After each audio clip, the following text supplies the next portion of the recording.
Welcome, one and all. Glad you could make it. Let's have a look at the historical references that pop up in Star Trek. I won't be including the pseudo-historical ones used to fill in the time between the 1960s and the 23rd century. Sorry, fans of Crotus. The first comes at the beginning of every episode, Space, the Final Frontier. This is a reference to John F. Kennedy's The New Frontier, a phrase he used in 1960 in his acceptance speech on becoming the Democratic presidential candidate. It refers to the challenges of the upcoming decade. Gary Mitchell is found to be reading Spinoza. Spinoza was a 17th century Dutch philosopher whose works covered ethics, epistemology, and metaphysics. His works later found their way into the Catholic Church's Index of Forbidden Books.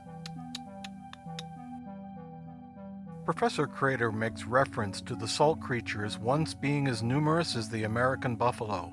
Hunting in the 19th century brought their numbers to dangerously low levels. Fortunately, their extinction has been avoided.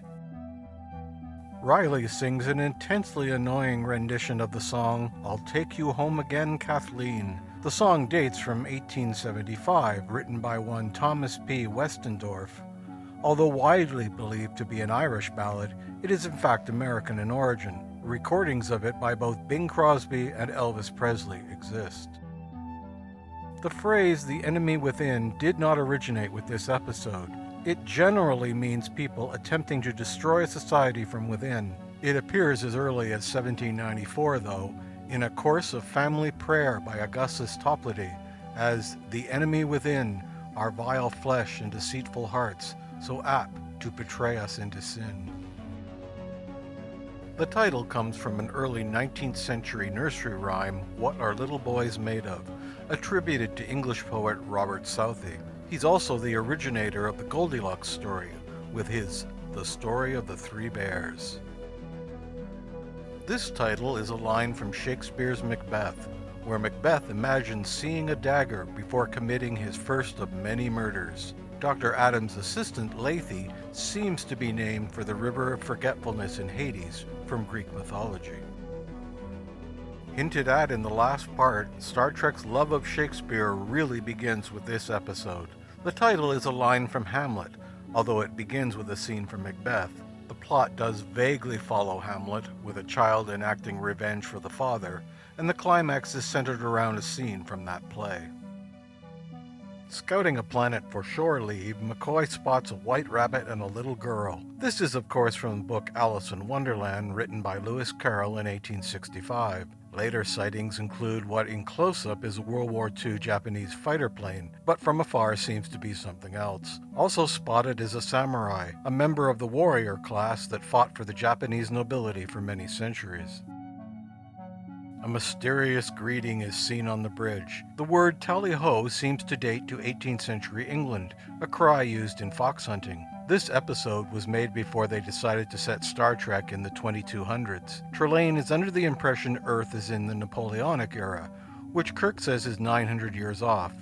This would place the episode in the 28th century. No matter. Trelane quotes a line about Helen of Troy from the play Dr. Faustus by the 16th century playwright Christopher Marlowe. In challenging Kirk to a duel, Trelane says the pistols are like those that killed Alexander Hamilton. Hamilton was one of the founding fathers of the United States, and did indeed die in a duel in 1804. The actor playing Kirk's lawyer, Elijah Cook, has an historical connection of his own as he appears alongside Humphrey Bogart in 1941's The Maltese Falcon. He name-drops several earlier law codes in this episode.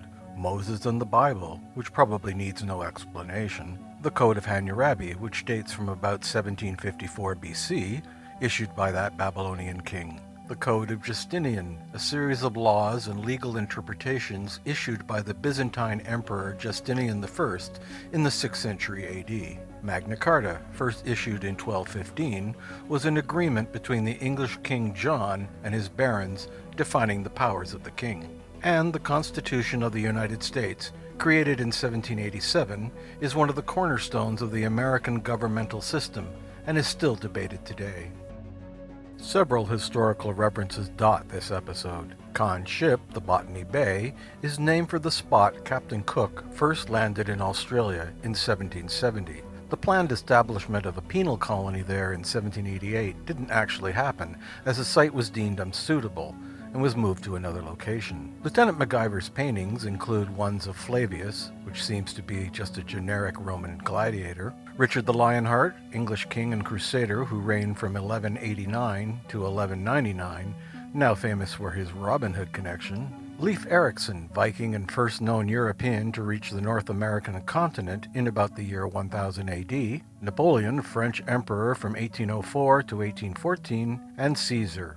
If Khan really does mean Julius Caesar, military leader and brief sole ruler of the Roman Empire until his assassination in 44 BC, he might have picked a better example. This is set during the Great Depression, an economic collapse that began in 1929 and continued through the 1930s. Edith Keeler mentions Clark Gable, although this is an error, as he was not yet well known in the year 1930 in which the story is set. He was arguably the top male Hollywood star of the 1930s. And that about wraps up Season 1. Let's move on to Season 2.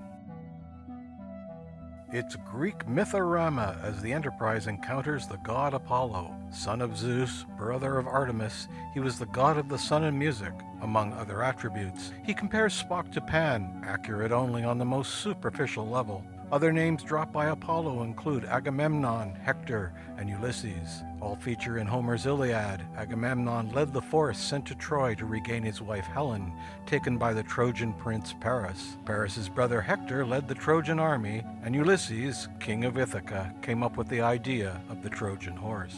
Chekhov jokingly says on hearing Apollo name himself that he is the Tsar of all the Russias. The Tsars were essentially kings of Russia. The name means Caesar until the revolution of 1917. Apollo names other gods. The king of them all, Zeus, Athena, goddess of wisdom, Aphrodite, goddess of love, Artemis, goddess of the hunt, and Hercules, the semi-divine strongman. An interesting side note, Kirk says mankind finds the one god quite sufficient. This is one of the rare mentions of religion within the contemporary world of Star Trek. The title, of course, refers to the biblical Adam and Eve and the fall from innocence in the Garden of Eden from the book of Genesis. Although they are not tempted by an apple in the original story, interesting here is that the Federation is the one that offers the apple. Spock mentions an old belief that wizards once had demon familiars in the form of cats. This was indeed a medieval folk belief that spirits in human or animal form would aid wizards and witches in their magic. Not always with evil intent, though, as they could appear in the form of fairies and be beneficial. This title may refer to Isaac Asimov's collection of stories published in 1950 under the title I, Robot, from which the famous 3 Laws of Robotics originates. It may also be a nod to Robert Grave's 1934 novel I, Claudius, about the 1st century Roman emperor of that name. This comes from the poem Monday's Child, first recorded in Traditions of Devonshire by A.E. Bray in 1838, although it may date back to the 1570s. The most common version has Friday's Child as loving and caring. One of the earlier personifications of the fear-eating space monster is said to be Jack the Ripper, notorious serial killer that terrorized Victorian London in 1888. He was never caught, and his identity is still unknown to this day. The criminal gangs of Chicago were indeed a force to be reckoned with in the 1920s, with their most famous boss being Al Capone. They were not nearly as jovial as they were portrayed in this episode, though. Kirk drops an oblique reference to the Vietnam War, still raging when this episode aired in 1968. This may be Star Trek's most pointed critique of American politics. Although generally viewed as a progressive show, it mainly supported American foreign policy in its outlook. This episode ends with a second reference to the Garden of Eden, with the Federation in the role of the serpent. A planet based around Nazi ideology. The less said about Hitler and his ilk, the better. Kirk quotes the line, "A rose by any other name would smell as sweet," from Shakespeare's play Romeo and Juliet, first published in 1597. This is a heavy-handed allegory for the Cold War, the tense standoff between the United States and Russia that lasted from the late 1940s until the fall of the Soviet Union in the early 1990s. Thank goodness there are no such tensions now. Kirk quotes the line, "All I ask is a tall ship," from the 1902 poem Sea Fever by the English poet John Masefield. The title is taken from Satire 10 by the Roman satirist Juvenal, writing in about the year 100 AD, stating the current Roman populace only cared about two things, bread and circuses. McCoy later incorrectly states that Rome had no sun worshippers. In 274 AD, Emperor Aurelian made Sol Invictus an official cult within the Roman pantheon. And there we go, that's Season 2. On to everyone's favorite, Season 3.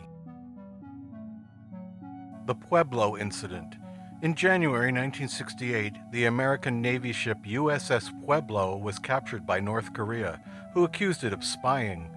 The Americans maintain it was in international waters. Although eventually released, the crew said they had been starved and tortured. The ship itself is still held by North Korea. This episode is in response to this, where the Federation is portrayed as totally justified in its spying actions. Plato was an ancient Greek philosopher active in the 4th century BC. His work, The Republic, written about 380 BC, lays out his thoughts for a perfect society. Other names dropped in this episode include Pericles, leader of Athens in the mid-5th century BC, responsible for the building of the Parthenon, and Hippocrates, Greek physician who died in about 360 BC, is of course responsible for the Hippocratic Oath. Another Shakespeare reference here as lines are quoted from Sonnet 18. "Shall I compare thee to a summer's day?" first published in 1609. Marta also quotes lines from A.E. Housman's poem 19, included in Last Poems published in 1922. Garth names Alexander, Macedonian conqueror from Greece to India in the 4th century BC, Caesar and Napoleon, already covered here, and Hitler, god damn it. The theories of Charles Darwin are briefly touched upon here, most noted for his 1859 work on the origin of species. Sulu refers to the Tunguska event of 1908. Something, perhaps a comet or meteoroid, exploded over a remote area of Siberia, with estimates putting the explosion at between 3 to 5 megatons. An estimated 80 million trees were leveled. Several references are made here. Leonardo da Vinci, Italian painter and inventor, active on either side of the year 1500. Jackson Pollock, abstract expressionist painter who died in 1956. Johannes Brahms, 19th century German composer, best known for his lullaby. Solomon, king of Israel in the 10th century BC, son of King David, and famed for his wisdom. Alexander, previously mentioned. Lazarus, famously resurrected from death by Jesus. Methuselah, longest living man in the Bible at 969 years, grandfather of Noah. And Merlin, legendary wizard of the King Arthur stories. This episode, of course, includes a recreation of Abraham Lincoln, 16th American president during the Civil War until his assassination in 1865.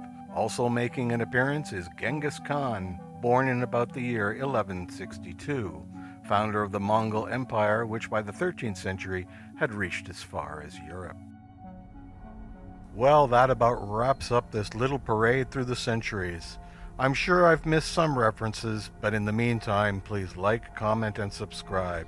See you next time.